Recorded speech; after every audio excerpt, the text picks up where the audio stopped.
tell us a little bit more about like how would somebody notice their intuition or know Mhm. how to listen to it? Yeah, so I like literally mean going into my past, You like do thinking pass. through the past and like because we tell ourselves stories about everything. I mean, that's we're Mhm. story making machines. But like to go into the past, into we can even just call it a past moment and instead of a story. I have a whole process that I do for going into it and really pulling out. I call it like the gift in the wound and really like pulling out what how this was a gift and a treasure and something good for you, and I have a whole process, and that developed from this.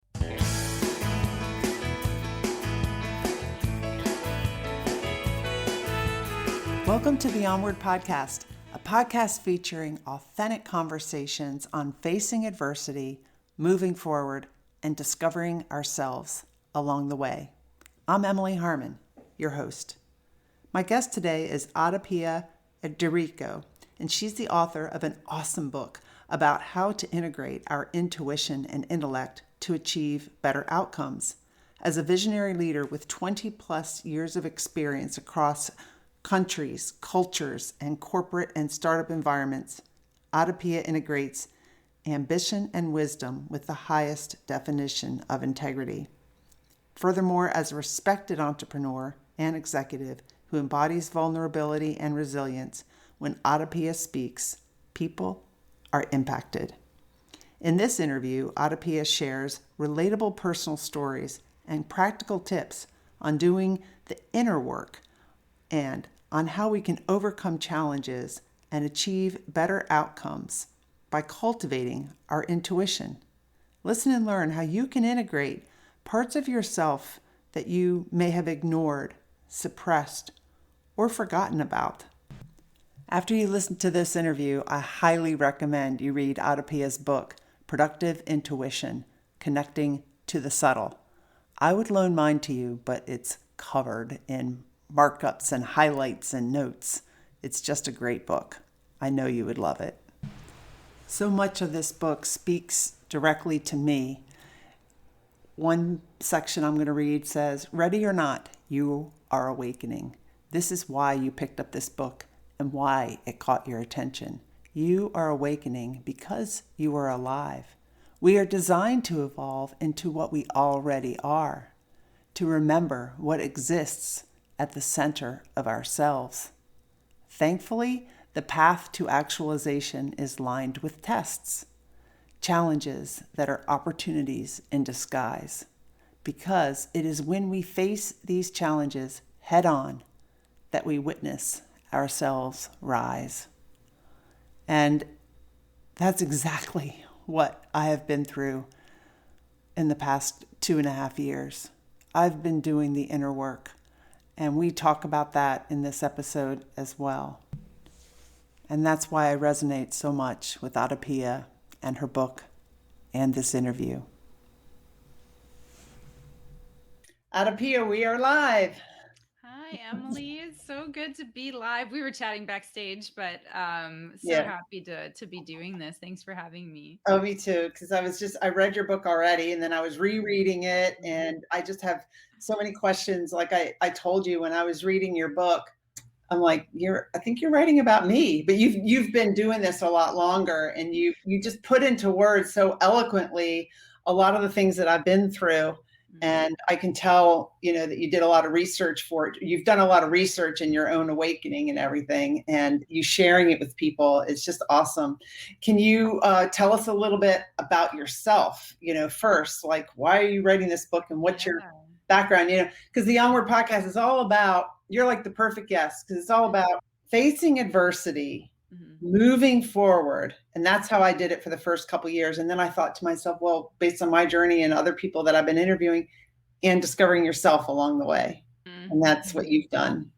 Thanks for that. Yeah, I mean, and thank you for the kind words about the book. I mean, in a way, I wrote the book for myself that I needed that book when I first started, or at least like my second awakening in 2017, the one where I really struggled with my career identity and what I was going to do and like be in the world and success and things like that. But that was the 2017 was when I like really went through what's considered a healing crisis as well as part of the awakening. And so I wrote it for myself. I needed that book. And so I wrote it for people who are going through the process. And so I'm so glad you're saying that, because, the title Productive Intuition is, what's that about? Is it about working? Is it about, it's so many things, but for those who are called to it, they understand that right now, like the world has just gifted us this like moment in time to like really wake up and figure out like, who am I? And so we go through a process, like whether it's spiritual, mystical, or just intellectual, even around like questioning like what just happened. Like, I'm speaking specifically about what like the pandemic has brought forward for people.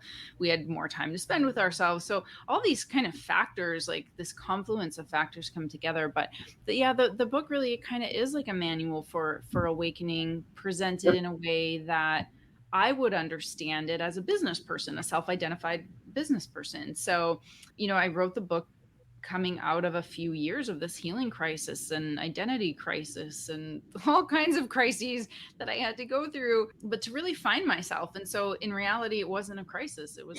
So what happened in your life that you feel that you're saying is a crisis? Was a crisis? Like absolute confusion and chaos about everything.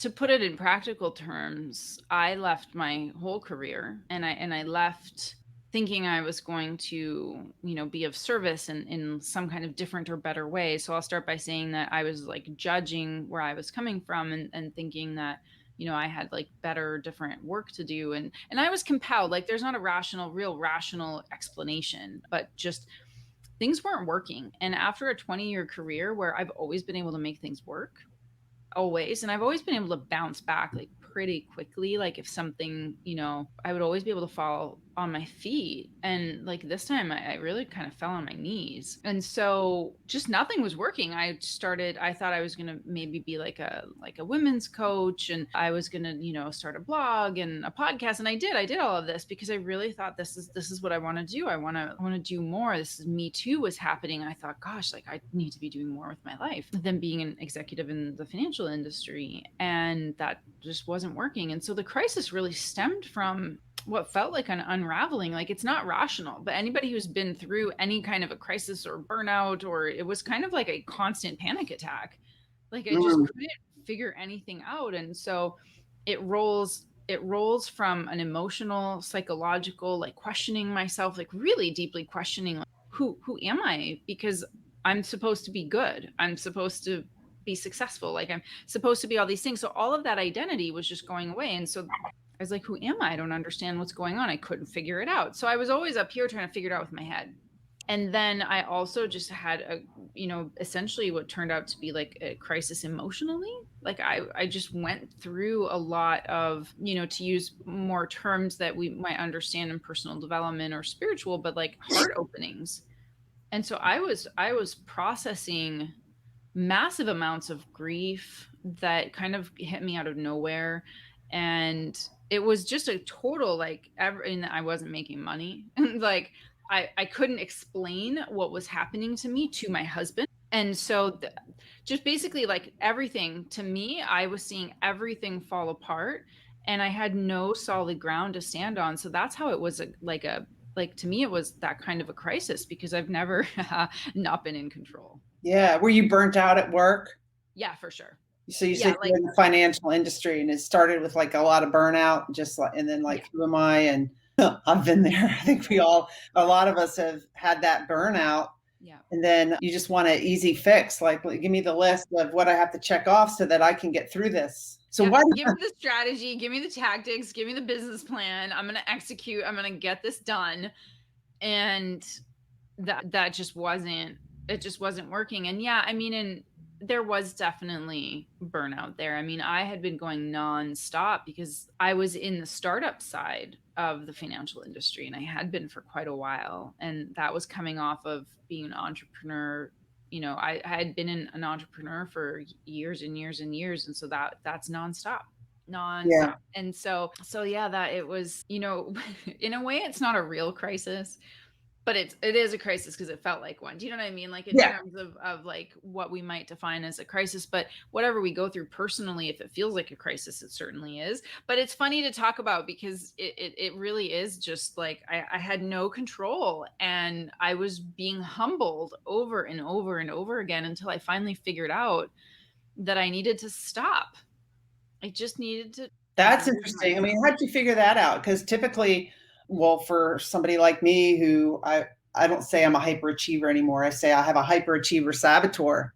The Mm, answer is just to keep pushing. I mean, keep moving up, keep working harder, figure it out, check it off your list, get something done. yeah. And you said you had to stop?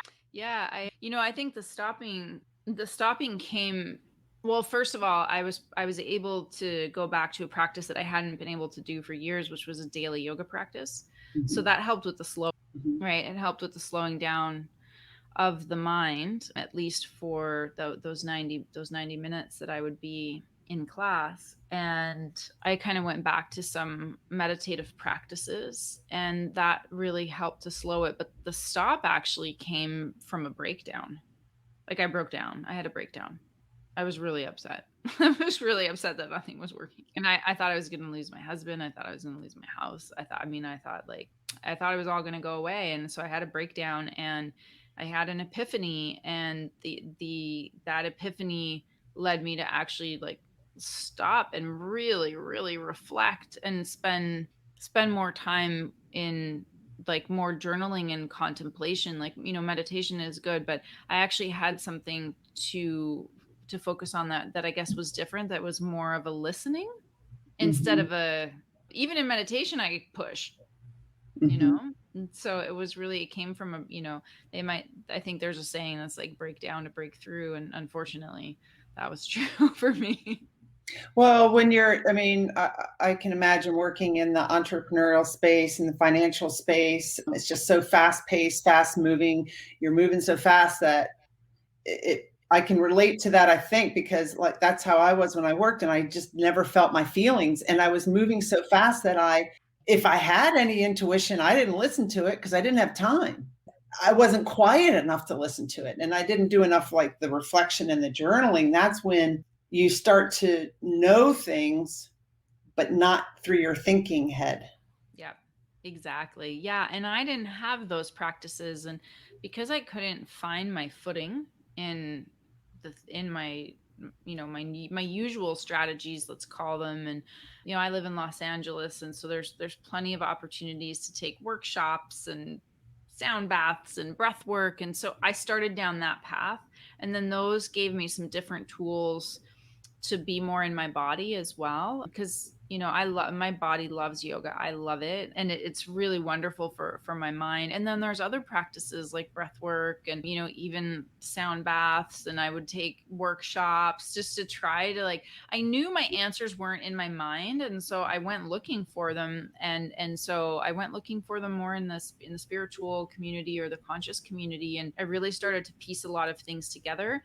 But I still felt like I didn't really belong, if you will, in the spiritual community. Like I understand a lot of it, and there's incredible people there, but because I thought, well, if I can't be in business, then maybe I should be over here, right? Which is, I think, the Mhm. normal thing that a lot of people do is, well, I can't be in this world. That's a bad world. Let me go over here in the spiritual world where everyone's like good. And so there's a ton of ego in the spiritual and the conscious community to begin with. There's a ton of it.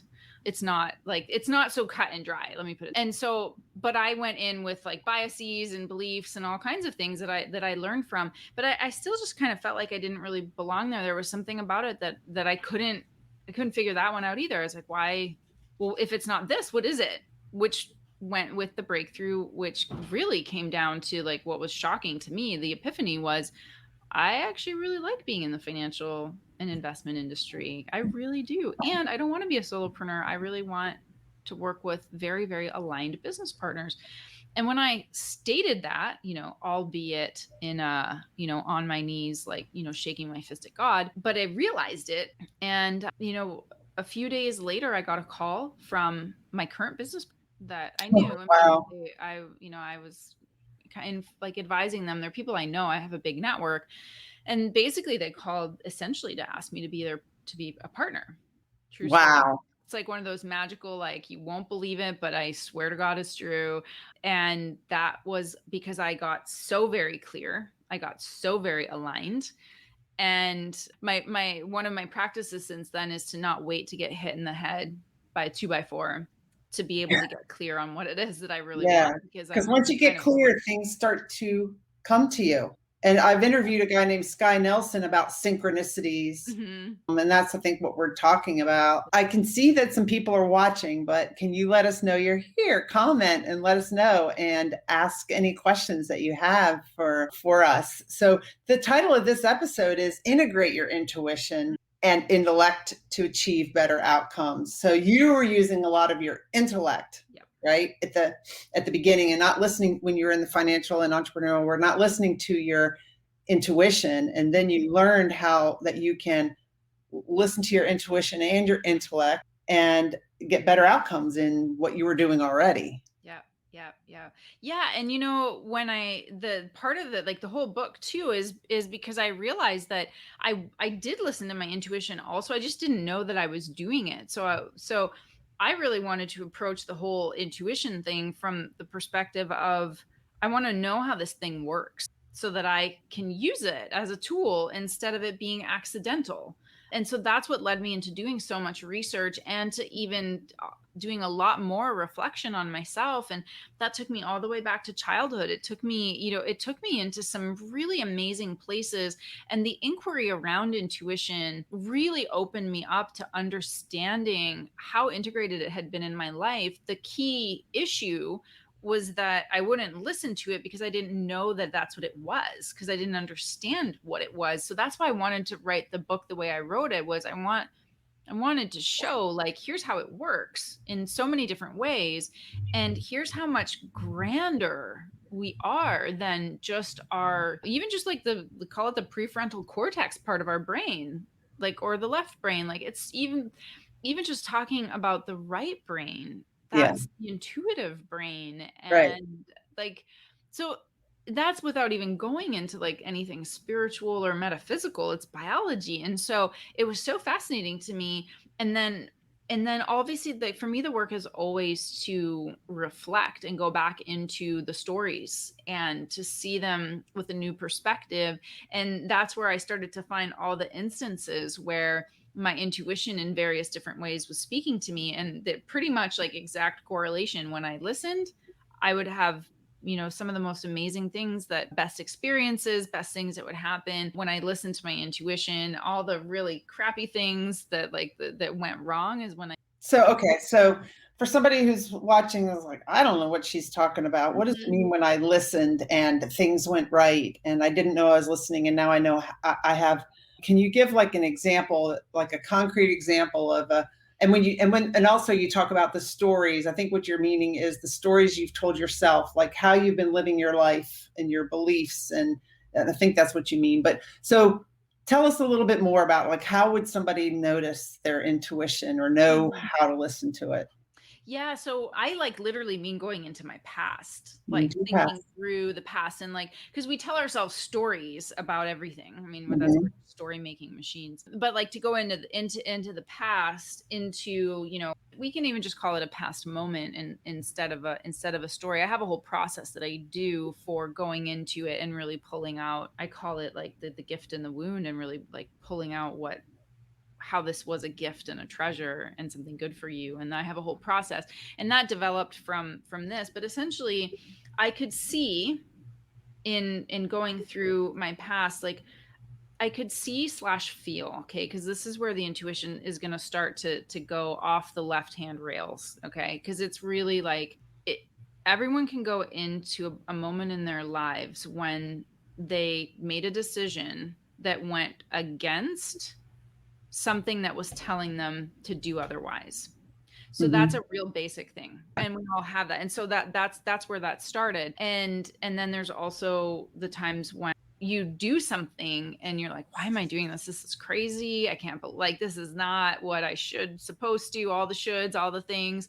And yet it turns out beautifully and kind of magically. So we all have those moments. It's a matter of going back in our memories and finding those. And then you can start to piece together like, oh, wow, this is how it operates within me, because you can go back in your memory and realize, like, if you really sit with that memory, you can see and remember how your intuition was speaking to you. So it might have been, it might have been like a pit of your stomach, because we have a second brain in the gut. And so it has a lot of signals. Like, it could have been, something around heartache. It could have been recognizing how you rationalized away because you really wanted something, and you rationalized away all the warning signs. So it's different for everyone. Suffice it to say that if you can start to recognize those patterns within yourself, your right brain, so your intuitive brain, is going to start picking up patterns. Our brain is pattern seeking. So you can start to see it and understand it for yourself. So that's why, specifically the gut is its own brain center. I mean, there's as many neural cells in the gut as the cerebral brain, which is why they call it a second, like it's a bona fide second brain as far as science is concerned. And then the heart has its own neural network as well. I mean, the biology is fascinating. And when you start to like lock in with your left brain, that, hold on, there's a brain around my heart, and there's a brain in my gut, then maybe that's not my only brain. And that's even just a beginning, right? That might help a person who's very linear left brain originally, like me, say, oh, I can get on board with that. And then it starts to allow you to open up, giving yourself permission to listen to your intuition a little more, to identify it, or to work with it, because it really is a tool. Oh yeah, it's a tool that I went a lot of my life ignoring, or not hearing it, or like not paying attention to those red flags. And so like this awakening process, what do you mean when you use that word awakening? Yeah, I know there's a lot that I sometimes I hesitate to use it. It really felt like I woke up to some truths that I never knew existed. Like, I want to find the right words here, because look, I've also had really mystical experiences where I've had total complete oneness. I mean, I've had all kinds of mystical experiences as well. But that's not the point of this, because my point is to try to make it really practical. So to me, awakening is when you kind of just like realize, like, oh man, I've really been listening to something else, and that's not my truth. It's almost, you open a door and you walk out of your limiting beliefs, and you realize there's like a whole other reality out there. Yeah. It's just not your limiting beliefs. So that is the most basic way. And I think everyone goes through it all the time. Anytime you have even a fight with somebody might wake you up to something, right? Because they might say something, they might, it just might trigger something in you that just kind of like, it's just like a little key in a lock. And you go, oh, I see this differently now. Nothing changed. Right. But your perception certainly changed. So awakening is an alteration of your perception to show you an understanding or a knowing of things that were you previously couldn't reach. You just previously couldn't reach them. So it's a change in perception to see in reality more of what is out there, because our brain, there's specifically one part of the brain called the default mode network. Its whole purpose, it's to constrict and filter information, because our body and our energy system and our emotions and our brain and all of it, it's picking up trillions of bits of data constantly, all the time. If you consider that we can only hold 7 bits of data at any given time, but we're picking up trillions, where's the rest of that going? It's not going anywhere. It's there. We're just interacting with less of it. And so that's why I love the science, because you learn that literally there's mechanisms in the brain that are essentially trying to filter out anything except for what's essentially necessary.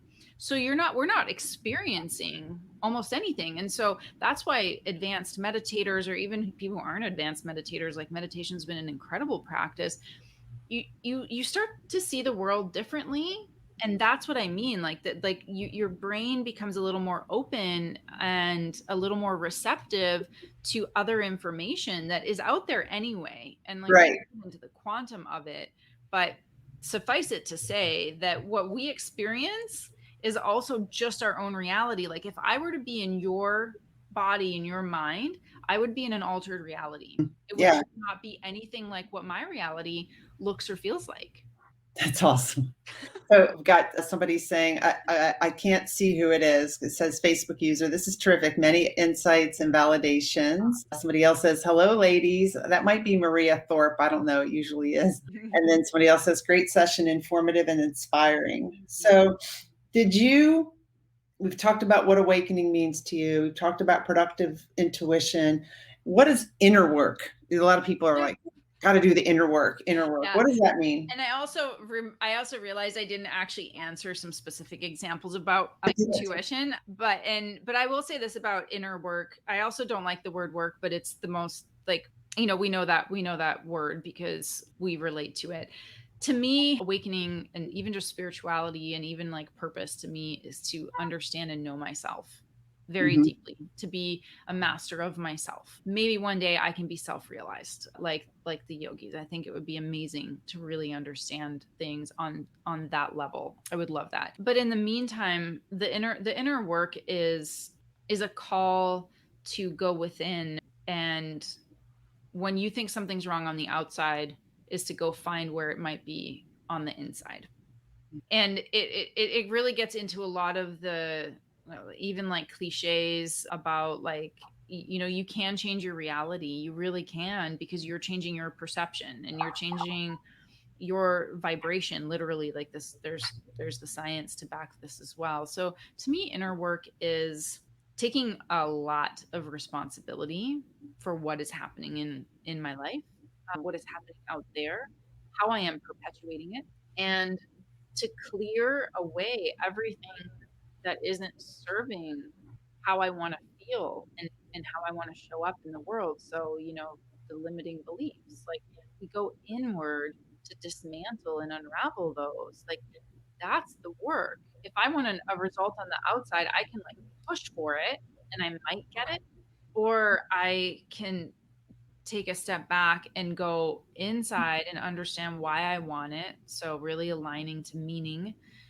and get very clear on my purpose and clear on my intention. I feel like it's all a purification of my intentions, so that when I do choose to go for something, it's aligned and it actually comes more easily. And for me to use the word ease, easy, easeful, like not in my vocabulary until recently. Yeah. Gosh, I'm gonna make it happen. I'm gonna go get it. So there's this whole world where what I do on the inside reflects on the outside, and the more I do my inner work, the more that is true for me on the outside. And okay, well, let me just say something. That may be true for you, but what if my mom is, I'm just making this up, but what if my parents are really jerks and they kind of abused me when I was younger and now they're not treating me right, and then the people at work, if they're a pain, and I work in retail, and so the customers are just kind of nasty and everything. So,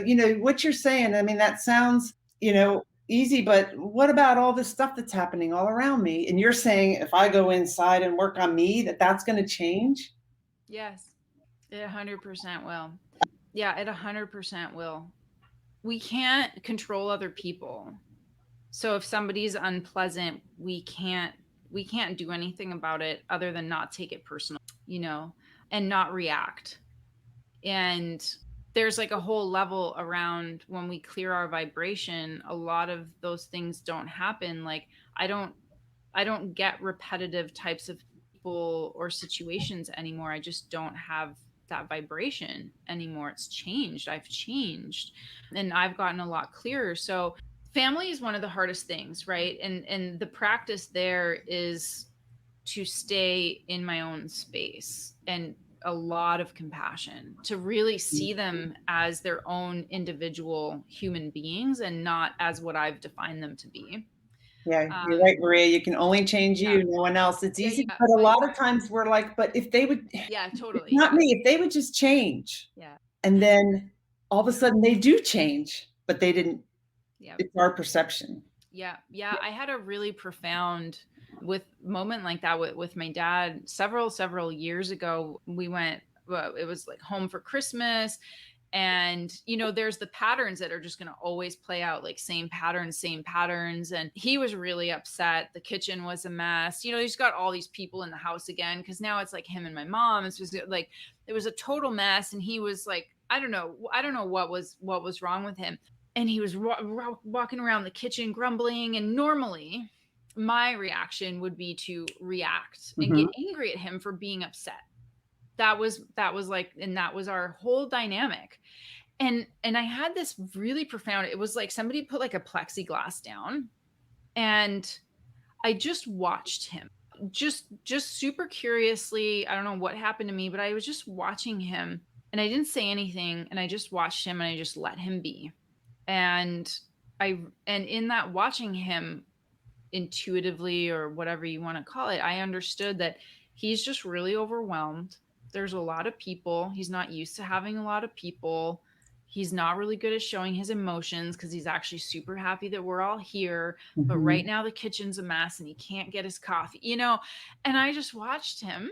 And as I was watching him, my sister walks in, and she was ready to fight, right? Because she heard him being upset, doesn't even know why he's upset. So she was ready to fight. And I was like, hey, just leave him. He's just having a bad morning. And she looks at me and she's like, who are you?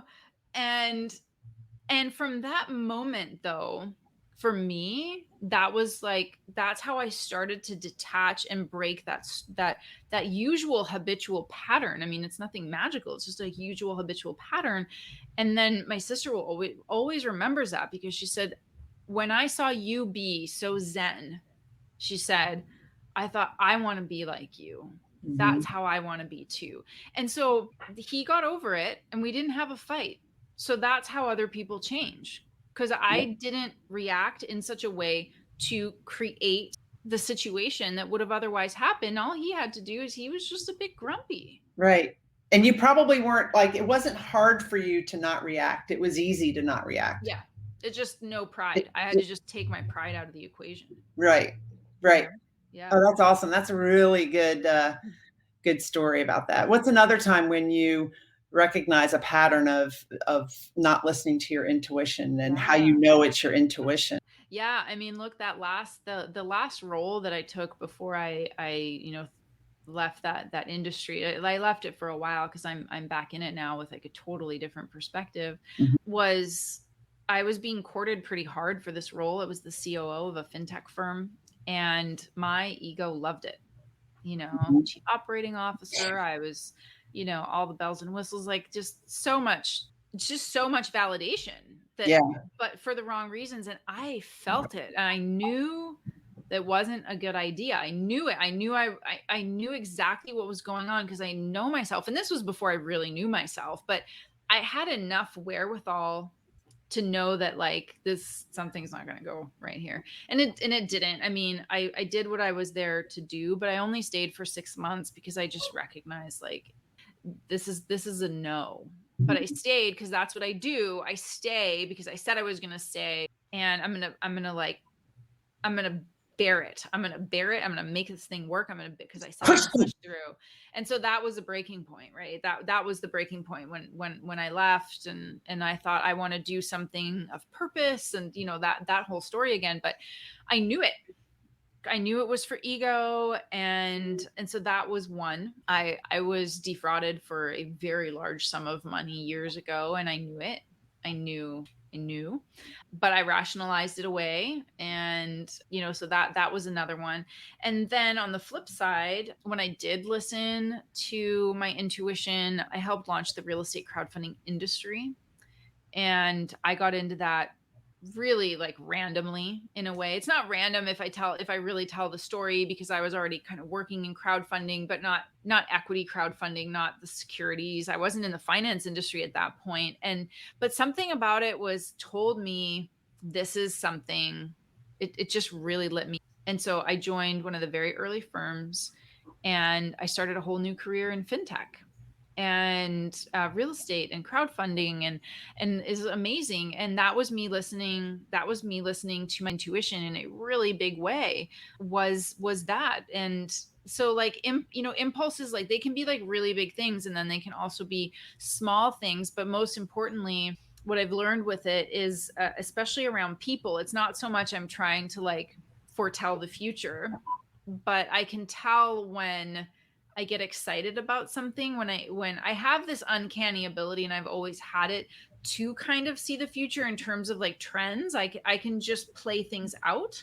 And which is why I used to do intellectual property development scouting and lots of like, what's the Mhm. future of this and how's this, because I can play that out future forward for whatever reason. My brain can do that and so that's kind of a mental level of intuition. But for me, with people, it was really like learning to trust my gut, to trust my heart when it came to people. And so, my business partners, and it's been 3 years now, we were aligned. We were aligned on our values. I set strong boundaries. They set theirs. We knew what we were all doing, and they felt like people that I wanted to work with. Like, they felt like good people, and they are good people. I mean, we align on integrity, on values, on ethics, on morals, like all the most important things. And that was also somewhat intuitive, was like, you feel like good people. And I Mhm. use that with everything. If you I know you, I can read you. And I had to own that within myself. I really had to own that part of me that can read people so well, because I also see the good in people, but I have to marry that with the discernment of, everyone is good, I can see your soul, but your intentions are not good right now, and so I'm going Mhm. to walk away. And that's where I've landed now. So for some of those things that you went through, like being defrauded of a bunch of money, I mean, what's the gift or the opportunity that you see in that? I mean, that actually is the reason I even got that career, because I lost everything. And I jumped into that industry because I had to, I mean, I needed a job. And if that whole fraud had worked out for what it was supposed to be, right? Because it was investment fraud, I would have had all this other money. I would have been doing something else, but it kind of led me there. And it was an experience. I mean, there's a whole other level of experience there, because I actually got the money back. It took 7 years, and it's a really wild story, but a lot of it had to do with me facing the shame and the guilt that I had about myself, and letting go. And when I finally let go, because this thing actually ended up being a criminal case, when I finally like truly actually let go, it came back around. And I was like, seriously, are you serious? I literally let this thing go. I was like, I couldn't even believe it. And then like the whole thing played out in multiple different ways, but energetically, I truly let go, and I truly forgave this person and wished the best for him. I didn't want him to go to jail. And I remember this moment where I had such a clear understanding, and I said, I just want you to do the right thing. I don't want more kids to lose their father. I don't want punishment. I just, please do the right thing. And what he did is he took a plea deal for restitution. Wow. Yeah. Wow. Wow. Yeah. Wow. And that's a big, so some of the things are big, and I would, of listening to your intuition, but I think we all have experiences like what I'm going to share. I shared it with you before we went live. Is I had scheduled a few weeks ago, I was meeting a couple of people that are in the local alumni association chapter for the Naval Academy. We were going to meet for lunch, and it was up to me to schedule the place. So I picked the place, and, we we're going to meet at 11:30, and I was getting ready this morning, and something said in my head, it's my intuition, just popped in my head, check and see what time they open. And I'm like, I just kept brushing my teeth. I'm not going to worry about that. We're meeting there. And then I did check, and they open at noon, and we were eating at 11:30. Yeah. So I was able to switch it, but it's like, that's not a coincidence. No, we get pinged all the time. We just tell ourselves it's not important because we have all these other things going on in the mind. And the thing is like, when you start to notice these like smaller things, then it's really fun, because then big things start to happen, because it's like all these little things, and you start to realize like that the sort of like this fabric of reality, that we do have a lot more control, almost, we don't have control over it, but in a strange, like non-grabby way, we do have more control, because there's like almost like a trust factor, like, because what we do is we rely so much on the mind for all the answers. And God, that is like a huge responsibility to put on a mind that's actually pretty clunky and slow, Right. compared to the real capacity that the whole brain has. We're usually operating with a very small part of the brain. And that's why like whole brain function is so powerful. And we're just not using it. Like we're asking one small part of the brain to run everything. And no wonder we're mentally exhausted. Yeah, no wonder. Here's another example. So I'm in this coaching program to get certified, right? And we had to talk about an issue. And I'm telling these like everyday stories in the hopes that people can see themselves in them. And somebody posted this, they're wonderful stories. I identify. Somebody else said it's particularly important for women to learn to trust their intuitions. It's a great conversation to have, young women and girls. I completely agree. So here's an example.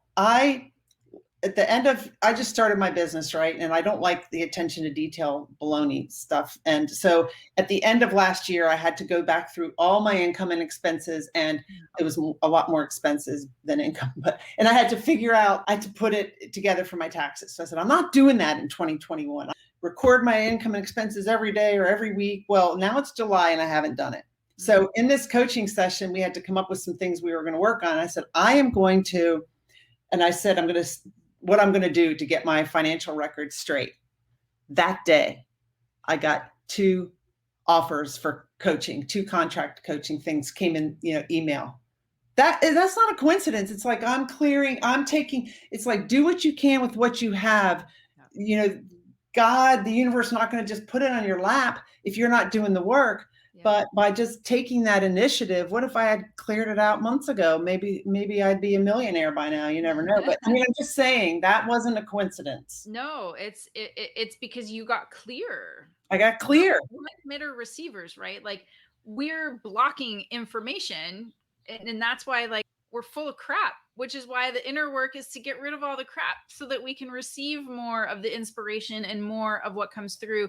And there is some really, it almost seems like magic, but when you commit and when you show God, source, spirit, you're serious and you mean it, everything has to be grounded in an actual action. This is where the secret stuff goes really wrong, is that, you can just sit there and wish for something and right. like have an affirmation practice. That's not enough. You have to like feel it, and you have to take an action towards it, because that's a way of signaling to everything, your body, yourself, all of you, that you mean business. Yeah. And in a business, one of the things we most often don't look at ever is our finances. And so that just stays in this shadowy part of us. And actually like, that is like, that's like the ground. That's like ground zero foundation, and it's necessary. And I personally, when I really found the meaning and when I went back into investing, aside from these great partners and like our vision and everything, is that to me, financial stability is one of my values. It's a huge value for me. I am not comfortable if I'm not financially stable. I am not creative if I'm not financially stable. And I had to express that to my husband, to myself, because I had some shame stories around money and like greed, and so I had to clear all of that out and say, no, you know what? I'm going to stand up for this value of mine. And now I'm at the stage where, to me, wealth is a form of self-care. Yeah. Really, we have to take care of our finances because that's the world we live in. It doesn't make you a bad person because you have money. Exactly. But we get told that in so many different ways. And to be honest, like there's a lot of money in the world, a lot. There's an abundance of money. And, so it's taken me a long time. I'll just share another story if you don't mind. No, please. But it's taken me a long time. I've worked for the Navy. I worked for the Navy starting at age 18. And when I was in high school, I didn't really work because I played basketball. My parents said, play basketball will help you get into college. And it did. I went to the Naval Academy. Then the taxpayer paid for my education at the Naval Academy. The taxpayer paid for my master's degree. The taxpayer paid for all the training I got when I was at the Naval Academy or in the Navy for 38 years. And the Navy told me how much money I was worth, right? They paid me. Mm-hmm. So then I get out and I start my own company, and it's like, oh, I don't want to make a lot of money. I don't know. I don't really need money. I'm getting retirement, so I don't need it. And I had all these issues around money, and I didn't know how to like value myself. And one day, so a couple things have changed. Somebody recently contacted me, Emily, can I pick your brain on something? In the past, I would have said, yeah, and I'd spend an hour and let my brain be picked. Now I'm like, yeah, and here's my rate. Yeah. I couldn't do that 2 years ago. And one other thing is our coach had us put two chairs facing each other, and I had to sit in a chair, and in the other chair was money. And I was like this. That's how I initially started, unconsciously, like looking at money, like, I don't need you. And then I had to switch, and I had to be money. And I had to say what money was thinking to me. And money said to me, this was my intuition. I wasn't using my thinking head. Money said, I'm here. I'm holding back a ton of myself, but I'm not coming to you because you don't want me. Yeah. Why should I? I love it. And why should I come to you if you're not keeping your financial records straight? You're not going to be, if you can't straighten up a few $1,000s, how are you going to straighten up all this money I have to send you? You're not getting it. So I wasn't clear enough on what I needed, what I wanted to do with the money, how I was going to do good in the world with the money. It took me a long time. That's the inner work. And there's no checklist, and there's no, let me get from A to B. It's not like this. Yeah, it is. I love that story because there's two things. So one, it really shows in a physicalized way, in a really visual way, right? Like your body language, it's like everything. And we don't realize it, which is why like really getting in touch with our bodies is so important for intuitive work, and just for basic self-care, right? We don't have anything without our health. And also, I'm a very independent person. It does not come naturally to me to ask for anything. And so if I'm closed, so this is part of my work recently as well, right? If I'm sitting back going like, I don't need anyone, who's going to show up to help me?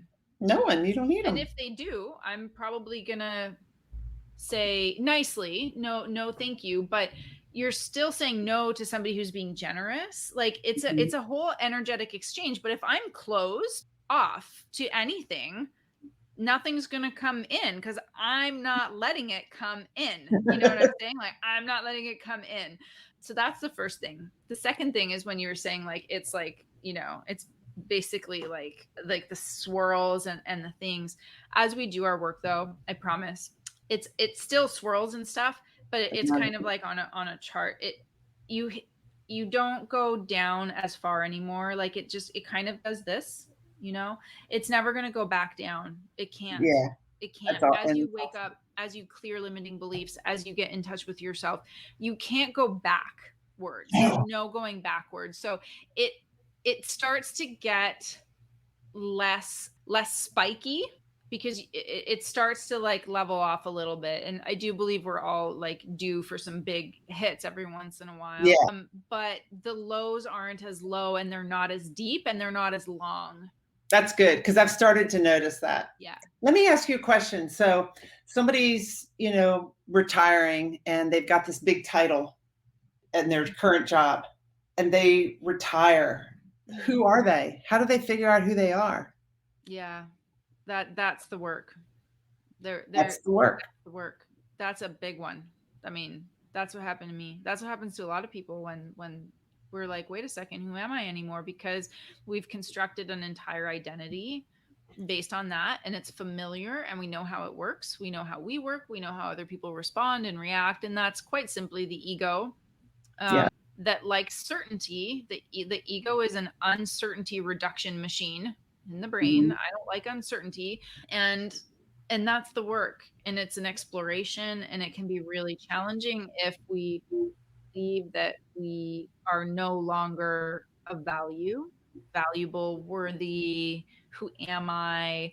It's like maybe with a humongous dose of curiosity and playfulness, like, wow, who am I? Who do I Yeah. who it's like, if I had more fun with it, I would have suffered so much less. Mm-hmm. Like so much less. But no, I was like clinging.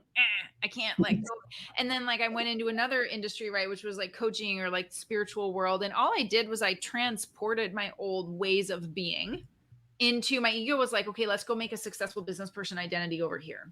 Well, that's not how it works, which is why nothing worked, which was what I came to understand much later was that, you know, I can't remember if the guy's name is George Marshall, but the saying is what got you here won't get you there. It just won't. And you can't bring your old ways into a new search, or like it's not even a search, it's a remembering. Because what happens in my perspective, and this is why I call it digging the soul out from under the ego, is all we're doing is we're remembering. We're just taking the layers of all of the things off. It's remembering. It's like rediscovering ourselves, and curiosity, joy, surrender, asking for help, or just like being around people, having the conversations like you were having, like being vulnerable enough to say like, you know, here's the parts of me that I would rather not show. All of that makes it way easier than trying to like, you know, bull in a china shop your way through this, because it's you're coming out with a destroyed shop and the bull is still going, because that's how the ego works. Yeah. But once you do that, and like you said, once the swirly stuff kind of calms down, it's heaven on earth. It is. It makes it easier. You know, I probably we'll see. Time will tell. But this past winter, I went through something pretty severe, which was a different kind of awakening. And the reason I say time will tell is that it usually takes me a little bit of time to understand things fully. But I had a very severe flare of Crohn's disease, which I've had since I was 16. And I was immobilized. Oh. I dropped to close to 100 pounds. I couldn't walk. I couldn't move because the inflammation Wow. out of my intestine into my upper body. Like I was a skeleton, couldn't walk. My husband had to help me out of bed. I'm 42. So, and I had to wrestle for about 6 weeks with what if this is, you know, because I was like, is it lupus? Is it leukemia? Yeah. I don't know what this is. This is crazy. This is not my intestine. It's not just my intestine, because it took a while to get tests and everything. And it was a really profound, I was in an altered state for 6 weeks. I was in so much pain that I would be passed out. I couldn't do anything. Like, I mean, I can't even describe, because I have a lot of energy normally. I could only survive my body. And with this pain, it was the most intense experience. And I was also, you know, I really had to wrestle with like, maybe I'm always going to be like this. Maybe I never get to go back. And so and all of this idea, right, when we identify with the body and like what the body is capable of, like I couldn't even lift a water bottle. I couldn't make my own food. And I thought, who am I? So like, let's move out of the career stuff into like, who am I if I can't even like not fend for myself, but like I went through all these things. Why would my husband stay with me if he Right. has to like take care? Why would my business partners, you know, oh my God, like if I can't work, like I went through I could see all the thoughts because I had nothing else to do. Like I couldn't read. I didn't feel like consuming content, you know, like I just could only sit with this pain in my body and this focus on, well, I'm here. So I'm not all who I thought I was. Because I'm still here, and everything felt different and looked different.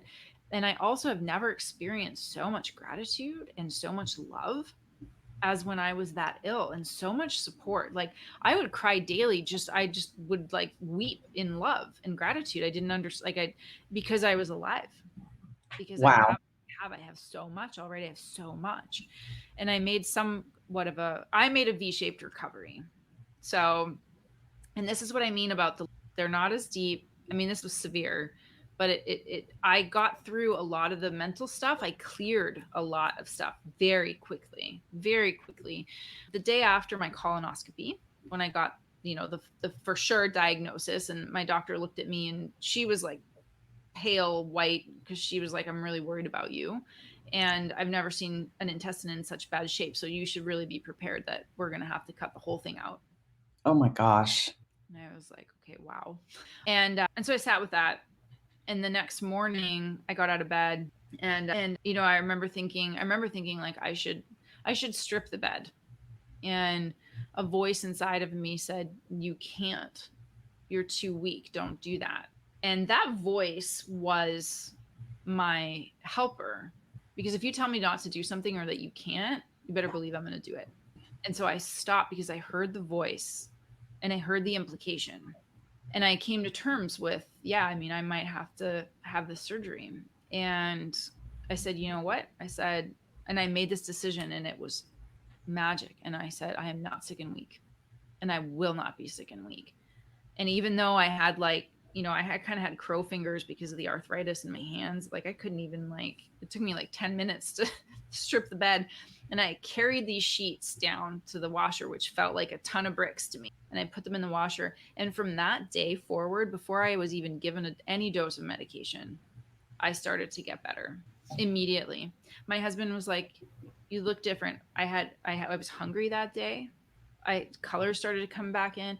From that day forward, before I even took the first, I was on steroids and biologics, and I started to get better. And my doctor, she's like, I don't know what you are. And I said, no, it's okay. I know what I am.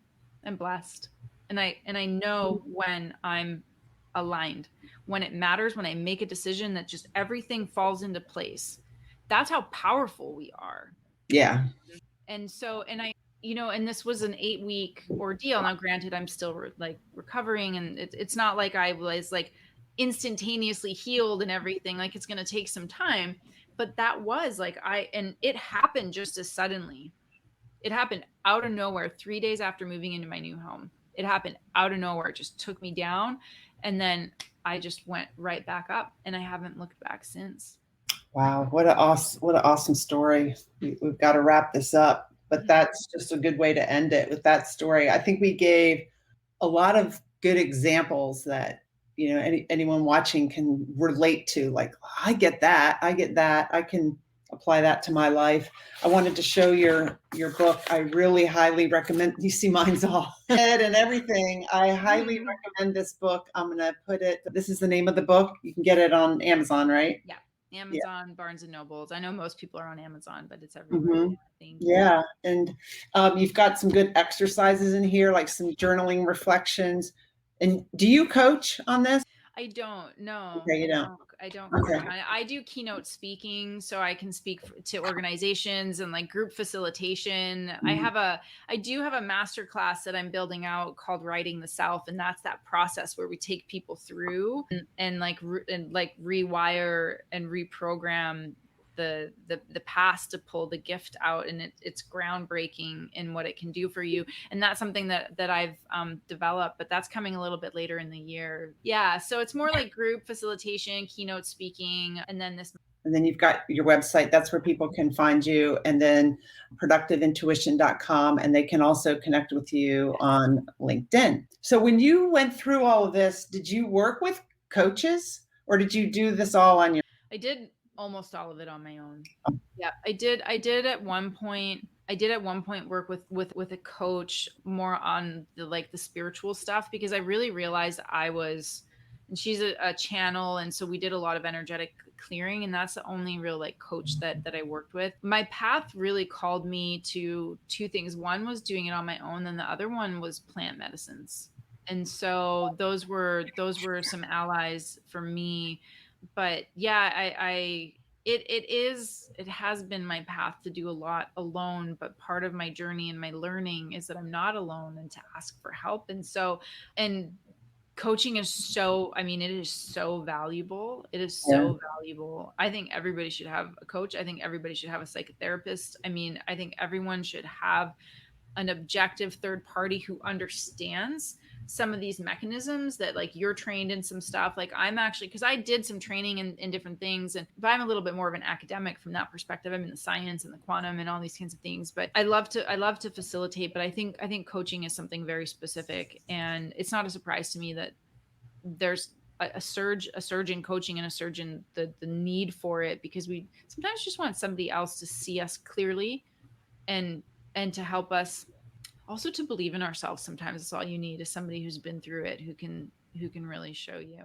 Yeah, somebody so I've worked with quite a few different coaches. Thanks, Joseph. Plant medicine, good to know. I've been through worked with quite a few coaches. And what I like is just getting different perspectives, but they all kind of lead to the same thing. And they help me develop, so I developed a roadmap of kind of my journey. And this is what I coach with, this roadmap. And it's kind of with my logo, the E. And my son said, too bad life doesn't throw you just one loop like that. It's true.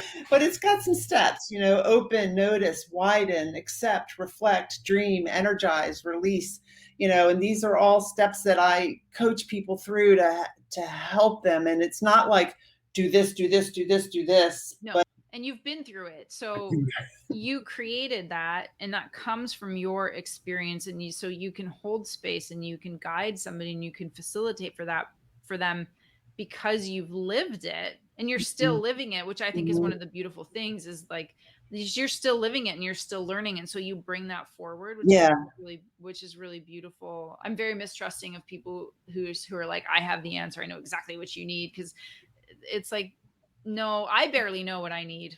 You know what I'm saying? Like I barely know. I do a lot better now, but I think it's pretentious for somebody to just like slap something on me. It helps you figure out what you already know, what's already in you.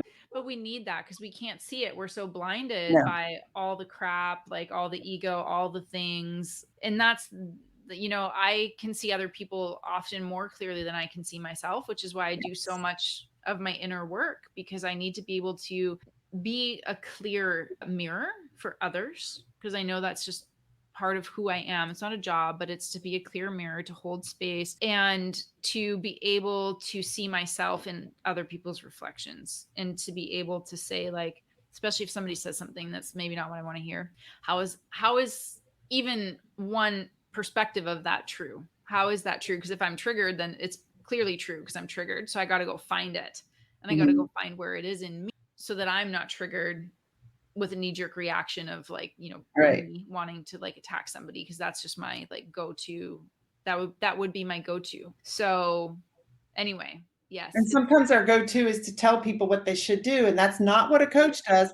And it was so interesting in coach training, sometimes people are asking, well, what if I'm working with a client and I know the answer, but they're not saying it. Can I tell them? And that's not, how do you know your answer is the right answer for them? You don't. Yeah. So what you do is you ask empowering questions like who, what, where, which, why, and to get them thinking.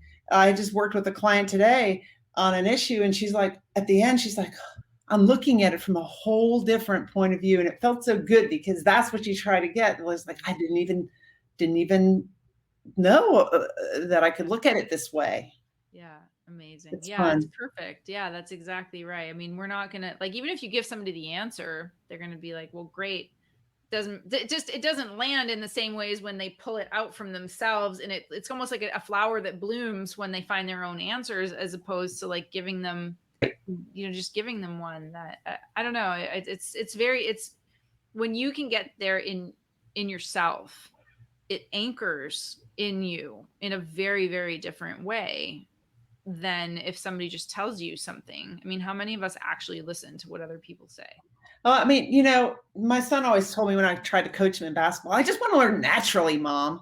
And so that's how he approaches life. And so, I've shared before that he's an alcoholic. And in the episode this week, I tried to help him, right?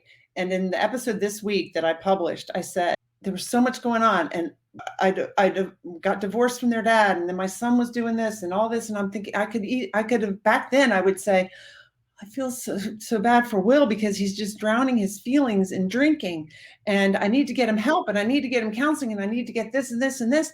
But you know what? I was drowning my feelings in working. I didn't see that in myself. I was achieving. Yeah. And I'm focusing on trying to fix Will. That's an example. Focus on fixing not fixing, but going inward and working on yourself. And there's one other comic that, I've seen that has this son standing in front of his mom. And she said, he's an addict. I've done your 12 steps homework, folded your laundry. I've done this, this, and this. Okay. So why should he work on himself? Yeah, it's so true. So true. So I've just seen it, and you can see it maybe more in alcoholics or something. But we all have, mine was a workaholic, or burying my feelings. We all have something. But it's harder, like you said, to see it in ourselves. Yeah. Yeah. We have multiple things. So Yeah. many. So it's like, I was talking to somebody today and they said like we should start a Achievers Anonymous, because that's definitely a form of addiction. And the thing is like, I to me, because the practice for me has always been self-compassion and to be compassionate, because there's like a whole lot of things like wrong.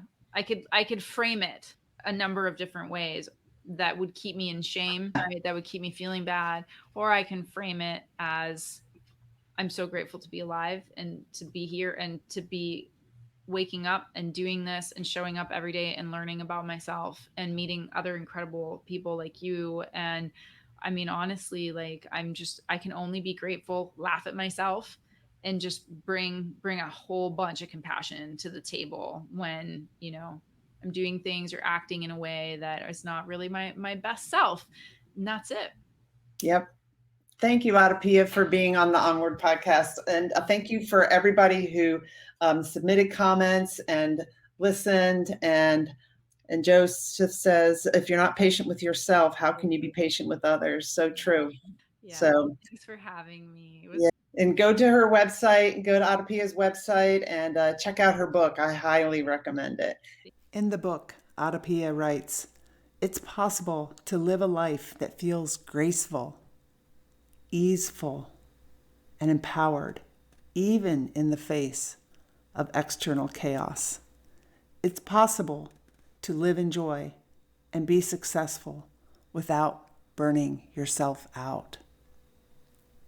I didn't know that until I learned it based on my own, with my own experiences. I had a coach that said, what if you didn't have to push so hard to create your business? What if you could still be successful in your business, yet create more space for you? I thought, well, that'll be great, but that's not really possible. That was a limiting belief. I've worked with this coach and I have created space for myself. I've created quiet space for myself. I've gotten more in touch with myself. My dreams got buried under a mound of responsibilities and stress. And it didn't have to be that way. But I didn't know how to live any other way. And now I do. And it's amazing. And if this interview resonated with you, if her book resonates with you, if my story resonates with you, let's talk. Reach out. Go to my website, emilyharman, HARMAN.com, and schedule a meeting with me. Or message me on LinkedIn. Let's talk. Let's talk about how you too can create the life of your dreams, how you don't have to push, how you don't have to feel overwhelmed all the time. You can change that about your life. It is possible. I appreciate you. Thank you for your support. Thank you for listening. Remember, I do these interviews live every Wednesday night at 7:30 p.m. Eastern. And there's sometimes coming up in the next few months where I'm going to have some special episodes not on Wednesday nights. So follow me on LinkedIn or join the Onward Movement Facebook group, and you'll know when the next interviews are scheduled. It's fun to join in live because you can support other people that are watching and you can submit questions that I can ask the guest. And it's just a fun interactive experience. So I really appreciate it when you attend the live as well. Let's move onward together.